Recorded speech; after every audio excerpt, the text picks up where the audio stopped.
Hello everyone, welcome to Rubisco medical library.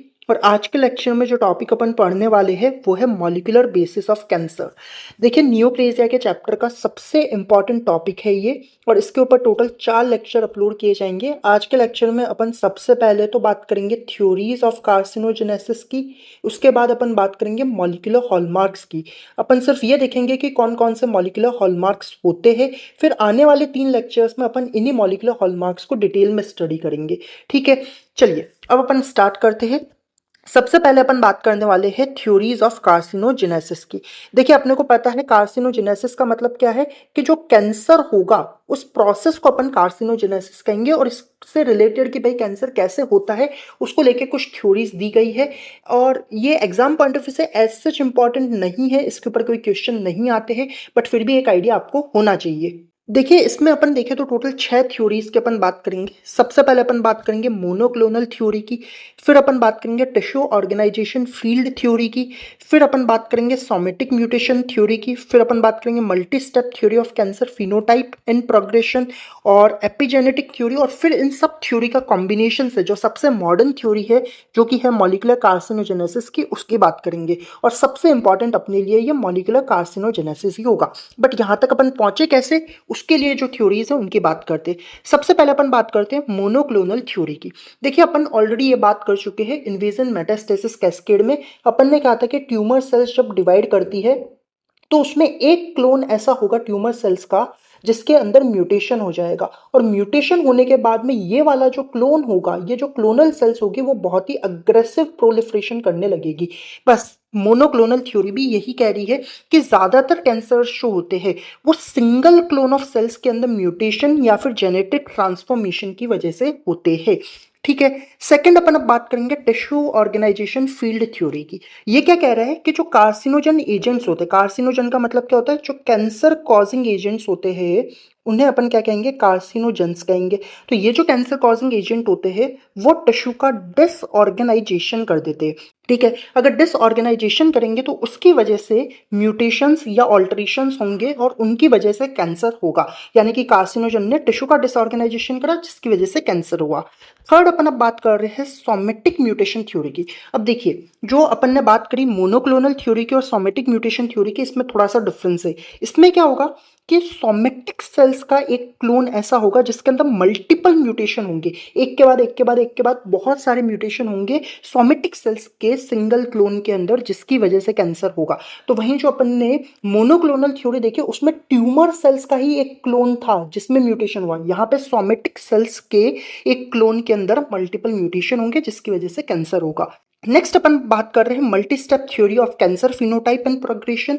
देखिए, इसमें क्या कह रहे हैं कि बहुत सारे म्यूटेशन होंगे, और अगर मल्टीपल म्यूटेशन होंगे तो जो सेल होगी वो जेनेटिकली ट्रांसफॉर्म्ड सेल होगी, और उस जेनेटिकली ट्रांसफॉर्म्ड सेल के अंदर अपने आप मेलिग्नेंसी की प्रॉपर्टीज आ जाएगी, फिनोटिपिक फीचर्स आ जाएंगे, जैसे कि उनकी ग्रोथ एक्सेसिव होने लगेगी, इन्विजिवनेस देखने को मिलेगा, डिस्टेंट मेटास्टेसिस देखने को मिलेगा।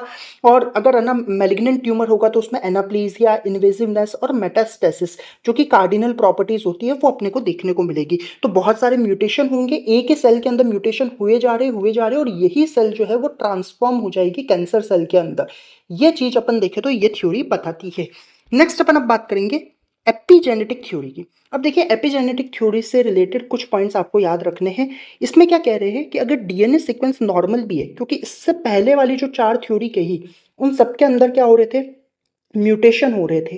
ठीक है, जिसमें डीएनए सीक्वेंस जो है वो नॉर्मल नहीं है, डीएनए सीक्वेंस चेंज हो रहा है। बट ये थ्योरी ये कह रही है कि अगर डीएनए सीक्वेंस नॉर्मल भी है तब भी कैंसर हो सकता है, even though DNA sequence normal है उसके बावजूद भी।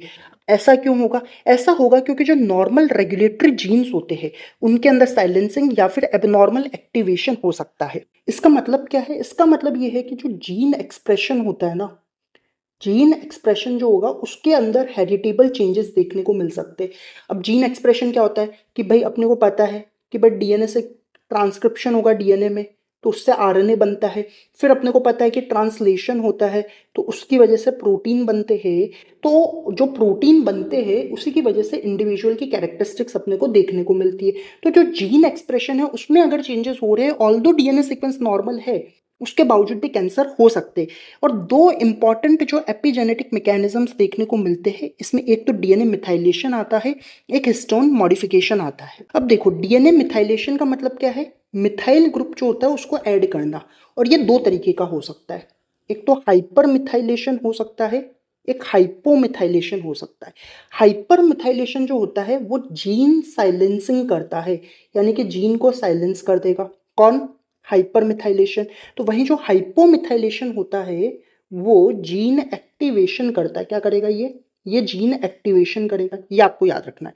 इसके बाद अपन बात कर रहे हैं हिस्टोन मॉडिफिकेशन में क्या होगा, कि नॉर्मली अपन देखें कि ट्रांसलेशन अगर हो जाता है और ट्रांसलेशन होने के बाद में इन हिस्टोन प्रोटीन के अंदर चेंजेस देखने को मिलेंगे, जिससे अपन कह रहे हैं हिस्टोन मॉडिफिकेशन। ठीक है, अब अपन बात कर रहे हैं कि ये जो 5 थ्योरी अपन ने पढ़ी, इन सबको मिला के एक कंबाइंड थ्योरी आती है जो कि है मॉलिक्यूलर कार्सिनोजेनेसिस। ये इंपॉर्टेंट है, इसके ऊपर एग्जाम में शॉर्ट नोट आ सकता है या लॉन्ग क्वेश्चन बन सकता है। अगर लॉन्ग क्वेश्चन बनता है तो फिर आपको मॉलिक्यूलर हॉलमार्क्स भी एक्सप्लेन करके आने हैं, और अगर शॉर्ट नोट आना आता है तो फिर जो मैं बता रहा हूँ वो लिख के आना है। क्या मतलब है, देखिए ये कह रहे हैं कि जो अपनी बॉडी के अंदर नॉर्मल सेल होती है ना, नॉर्मल सेल के अंदर कुछ ग्रोथ रेगुलेटरी जीन्स प्रेजेंट होते हैं। क्या प्रेजेंट होते हैं? ग्रोथ रेगुलेटरी जीन्स प्रेजेंट होते हैं, और ये जीन्स के अंदर म्यूटेशन होने की वजह से ही नॉर्मल सेल जो है वो कैंसर सेल में कन्वर्ट होती है। अब क्या मतलब है ये समझिए, नॉर्मल सेल के अंदर total 4 growth regulating gene present होते हैं। कौन कौन से? प्रोटो ऑन्कोजीन याद रखना है, ट्यूमर सप्रेसर जीन या इसे ही अपन एंटी ऑन्कोजीन कहते हैं, ये भी आपको याद रखना है। एक होता है अपोप्टोसिस रेगुलेटरी जीन, तो एक होता है डीएनए रिपेयर जीन। ये चारों जीन आपको याद रखने हैं। अब देखिए सबसे पहले अगर अपन बात करें प्रोटो ऑन्कोजीन्स क्या करते हैं, तो प्रोटो ऑन्कोजीन्स नॉर्मल सेल्स के अंदर सेल ग्रोथ को प्रमोट करते हैं। ठीक है, तो वहीं जो ट्यूमर सप्रेसर जीन या एंटी ऑन्कोजीन होंगे वो नाम से ही पता चल रहा है कि इन जीन्स को सप्रेस करेंगे, यानी कि जो सेल प्रोलिफरेशन हो रहा है, सेल के नंबर बढ़ रहे हैं, उसको इनहिबिट करेंगे। तो नॉर्मल कंडीशन में क्या होगा कि भाई इन जीन्स की वजह से सेल के नंबर बढ़ेंगे, तो इनकी वजह से कम होंगे, तो ओवरऑल सेल के नंबर में एक बैलेंस देखने को मिलेगा नॉर्मल कंडीशन में। वहीं अगर अपन बात करें अपोप्टोसिस रेगुलेटरी जीन क्या कराएगा, ऑब्वियस बात है प्रोग्राम सेल डेथ, यानी कि अपोप्टोसिस को कंट्रोल करेगा, रेगुलेट करेगा कि भाई सेल के नंबर में बैलेंस है, और फिर अगर सेल पुरानी हो गई है तो सेल की डेथ भी होगी नॉर्मल कंडीशन में, तो ये होगा। और जो डीएनए रिपेयर जीन होगा, नाम से पता चल रहा है कि डीएनए को रिपेयर करेगा, यानी कि डैमेज्ड डीएनए को फिक्स करता है, ये नॉर्मल कंडीशन में। लेकिन अगर इनके अंदर म्यूटेशन हो जाए तो फिर नॉर्मल सेल से कैंसर सेल देखने को मिल सकती है। अगर प्रोटो ऑन्कोजीन्स के अंदर म्यूटेशन हो गया तो वो ऑन्कोजीन्स में कन्वर्ट हो जाएंगे। प्रोटो ऑन्कोजीन्स सेल ग्रोथ को प्रमोट करते हैं, ऑन्कोजीन्स सेल ग्रोथ को हद से ज्यादा ही प्रमोट कर देते, जिसकी वजह से एक्सेसिव ग्रोथ अपने को कैंसर सेल्स की देखने को मिलती है। तो वहीं ट्यूमर सप्रेसर जीन जो होते हैं वो सप्रेशन करते, लेकिन अगर इनका म्यूटेशन हो गया तो ये ट्यूमर सप्रेसर जीन का इनएक्टिवेशन हो जाता है, और अगर इनएक्टिवेशन हो गया तो अनकंट्रोल्ड ग्रोथ देखने को मिलेगी, क्योंकि ऑन्कोजीन्स की वजह से ग्रोथ हो रही है और इनको सप्रेस करने वाले जीन का इनएक्टिवेशन हो चुका है। ठीक है, नेक्स्ट अपन अब बात कर रहे हैं कि जो अपोप्टोसिस रेगुलेटरी जीन के अंदर म्यूटेशन होगा तो ये जीन्स का भी इनएक्टिवेशन हो जाएगा। अब सेल की डेथ भी नहीं होगी, सेल की डेथ भी नहीं होगी, यानी कि कैंसर सेल्स जो है वो इमोर्टैलिटी को अचीव कर लेंगे, हाँ कि ना। इसके बाद देखो डीएनए रिपेयर जीन्स के अंदर अगर म्यूटेशन हो गया तो अपने को म्यूटेटर फिनोटाइप, यानी कि म्यूटेशन के बाद के जो मॉर्फोलॉजिकल कैरेक्टरिस्टिक्स है वो देखने को मिलेंगे, और साथ में जीनोमिक इंस्टेबिलिटी देखने को मिलेगी, क्योंकि डैमेज्ड डीएनए जो है उसे फिक्स करने वाले जीन्स तो अब है ही नहीं, और अगर वो नहीं है तो जीनोमिक इंस्टेबिलिटी देखने को मिलेगी। चलो नेक्स्ट अपन अब बात कर रहे हैं मॉलिक्यूलर हॉलमार्क्स ऑफ कैंसर, जो कि कैंसर की अपन कह रहे हैं कि कार्डिनल प्रॉपर्टीज है, कैरेक्टरिस्टिक फीचर्स है। ठीक है, और ओरिजिनली अपन देखें तो ये 6 थे, बाद में 2 और ऐड किए गए, और आज की तारीख में टोटल 8 मॉलिक्यूलर हॉलमार्क्स है कैंसर के। अब ये मॉलिक्यूलर हॉलमार्क्स दिए किसने थे, तो हेनेहन और विनबर्ग ने दिए थे। ये कभी कभी एमसीक्यू अगर बना तो बन सकता है कि मॉलिक्यूलर हॉलमार्क्स ऑफ कैंसर किसने दिए, हेनेहन और इसके अलावा विनबर्ग ने दिए थे।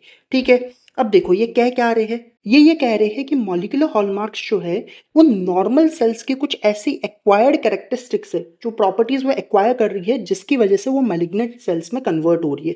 अब ये कौन कौन सी प्रॉपर्टीज है ये आपको वर्ड टू वर्ड रट के रखनी है। टोटल 8 है, ओरिजिनली 6 थी, बाद में 2 और ऐड करी गई।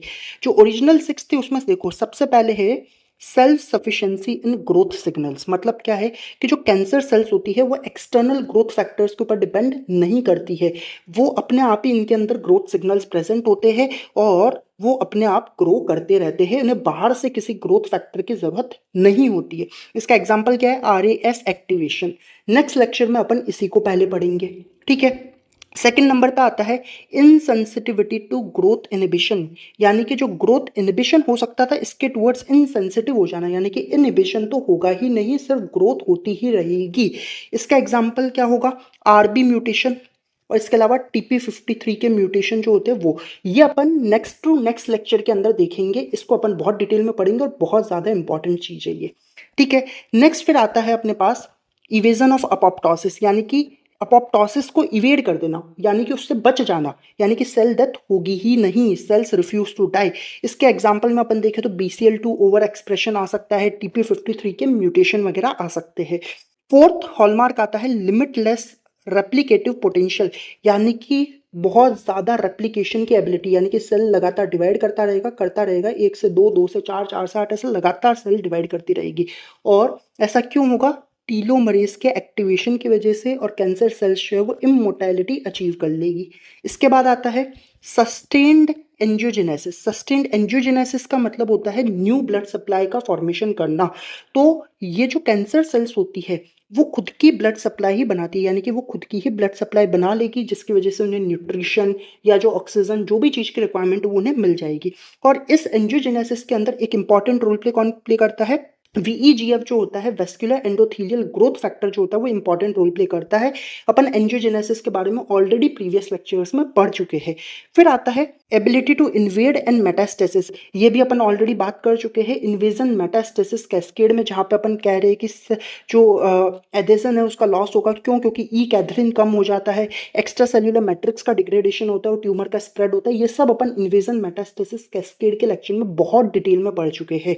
ये तो अपन ने बात करी उन 6 मॉलिक्यूलर हॉलमार्क्स के जो ओरिजिनली थे, बाद में 2 और मॉलिक्यूलर हॉलमार्क्स ऐड किए गए थे।